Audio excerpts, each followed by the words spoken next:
Multiple times I've told Carl Benjamin he needs to go to church. And the more the topic of religion, in particular Christianity, comes up in his interviews, the more I want to smack him up the back of his head. In an earlier video, I explained how Richard Dawkins has discovered the God-shaped hole. Go watch that, link in the description. More recently, Dawkins has been publicly lamenting the loss of beautiful Christian architecture, the destruction of English religious heritage, and the decrepit state of Western culture. He still says it's good that people are less religious though. Doublethink much? He still can't get it into his head that it is belief in God and the transcendent that drove humanity to create these wonderful works of art. Without the former, you lose the latter. For a world-renowned scientist, this guy really ain't that smart in my opinion. Hence, likely why, even as an atheist, I couldn't have given less of a toss about him. And while I have a significantly higher opinion of Sargon than Dawkins, they still suffer the same problem. The best I can sum it up is scientism. Dawkins sees this entire world through science and the scientific method. He hears God and thinks, hypothesis demanding testing! But quite often, people are invoking God sentimentally. Much like when someone smells a rose and says, this smells nice. Nice has a lot of emotional content to it and is therefore subjective. Personally, when I sniff a rose, I can't smell a damn thing. But rather than sneer, I demand proof, I simply smile and say, that's nice. Toodles made it for me. It smells nice. It's paper, honey. If I were to be that asshole, 1, no one would want to be around me, but 2, others might be disinclined to even smell the rose, and thus fewer people would be inclined to even tend to the rose. Then imagine I come back and cry, why are the roses gone? They looked so nice. That's Dawkins in a nutshell. And I think if there's any chance he's going to get his head out of his backside, he's got to find his way on his own. Carl, on the other hand, does understand sentimentality. He exhibits respect and admiration for it in his videos all the time. He especially understands Dawkins' problem and knows the solution is an English Christian resurgence. But when it comes to his own personal religion, he acts very similar to Dawkins. I tried once again to... I didn't try to not make you an atheist, I've given up on that, but I just Well, tried to it's not that I raise a want to question. be an atheist. No, I I still know. want to be insincere in my beliefs. No, exactly. My convictions. When Carl started his journey all the way back in the ancient times of 2013, he still believed he was a liberal. Slowly but surely, he came about and became conservative. But it didn't happen overnight. You start a weight loss journey at the gym. You start with a daily routine of 30 minutes of cardio and 30 minutes of weightlifting. Eventually, almost absent-mindedly, you find yourself increasing the difficulty on the exercise machines, lifting heavier weights, and eating different foods as your tastes change. Then one day, you realize your genes keep falling down. In much the same way, when you start religious practice, you don't immediately scream, Alleluia! And start Gregorian chanting. It happens by habit. The repetition of the rituals starts to form a belief. It doesn't come as a logical and tacit philosophical construct, but as a collection of sentiments that tessellate over time. Much of the social fabric Carl discusses, which he believes has been destroyed in England by mass migration, formed in this way, and by rekindling it, we can rebuild that fabric. He should be leading by example, but for reasons similar to Dawkins, he won't. There's still a tenet of liberal doctrine that I don't think he's able to discharge yet. Both he and Dawkins suffer from scientism. They look at the concept of God as if it's an explanatory construct. Literally all of the Enlightenment thinkers of the sort of 18th, 17th and 18th centuries realised that the universe was actually like mechanical. But the problem with that is if you have a mechanical universe, suddenly God isn't the one pulling the strings. Actually, it's just matter operating on matter like clockwork.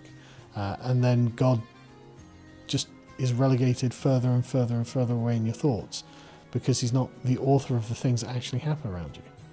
This is a complete misconception.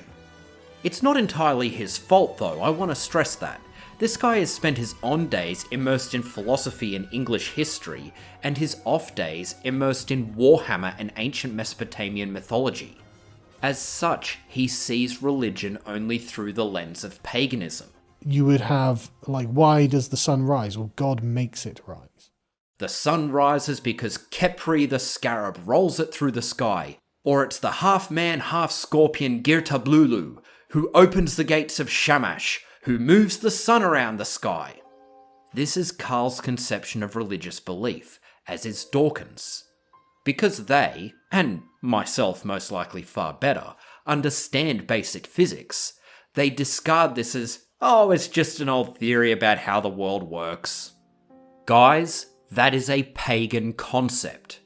Most religions in history have embodied objects with divine essence, you're right, and many still do, like Shintoism, but the Abrahamic religions are completely different. The second commandment given to Moses in Exodus states clearly, "Thou shalt not make unto thee any graven image." Basically, this is a prescription against idolatry, the worship of physical objects as if they are God. This proscribes one of the most universal elements of religious practice.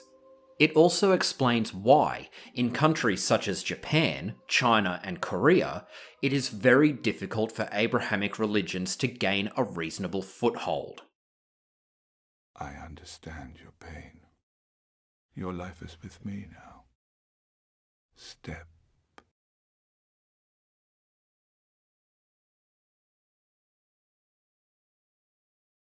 The fumie is a bronze engraving of Christ on the cross that Japanese authorities, before the Meiji Restoration, would force their citizens to step on. To step on something is to disrespect it. Japanese Christians would refuse to do it as they believed it was literally Christ, and not just an effigy thereof. It allowed the shoguns to keep Christianity out of Japan.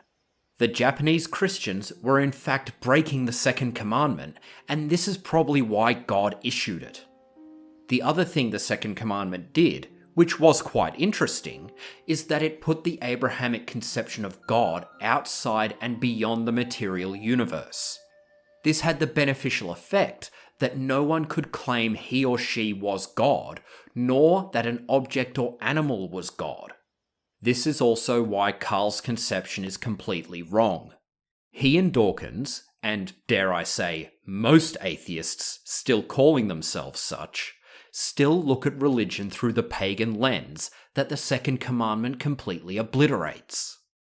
By putting God beyond the physical universe, you make him noumenal and transcendent, and you make the physical universe phenomenal, rational, and comprehensible. To an extent at least. I'm not going to get into Gödel's theorems. This forms the foundation of the natural philosophy of the West.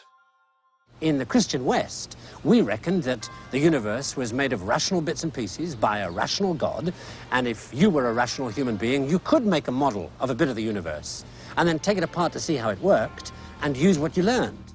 This allowed the formation of the scientific method in the first place, leading to our tremendous technological advances, our magnificent art, and breathtaking architecture. Unfortunately, the Judeo-Christian West has become a victim of its own success when men like Carl and Dawkins regress to the pagan lens. God is not an explanatory construct, Carl. Christian belief is not meant to explain why the sun rises, and it was never intended for that. Perhaps the best definition of God is the proper way of the world. Tao. It means the universal way, the fundamental order of nature. I feel the docudrama Chernobyl demonstrates my meaning. In order to show that they were the best, the Soviets designed the RBMK reactor with so many flaws and workarounds, but it was easy to build, maintain and operate. They insisted to Dyatlov and the plant workers that it worked fine and had no problems. Dyatlov and his collaborators lied again and again. They pushed against the natural order of the world and pushed harder and harder with every lie. But, like the pressure building inside Reactor 4, they couldn't twist the way of the world to their liking, and the world violently snapped back to its proper way.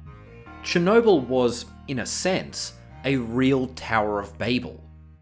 The Soviets built their tower, but everyone was lying so much that no one could understand each other, and the tower collapsed.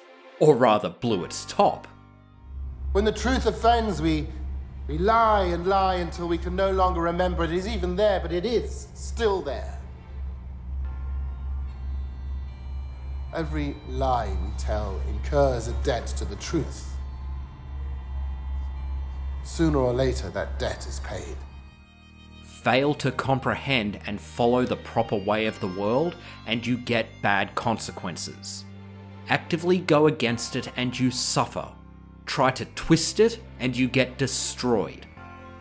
This is how you should see Christian belief. God is the name we give to the structure that transcends and shapes the natural world, and we can see its shape and form, not entirely accurately mind you, by its effects in the world. Carl, you and the Lotus Eaters have done an excellent job elucidating this structure and its effects. You have precisely identified the loss of the social fabric of the West, in particular England, and the causes. But because you can't let go of the pagan lens of scientism, you don't yet see the path to the solution. I'll send this message out to all men, especially the fathers. Go to church. It doesn't matter if you're an atheist, and it doesn't matter if you find it boring. Start repairing the social fabric and go to church.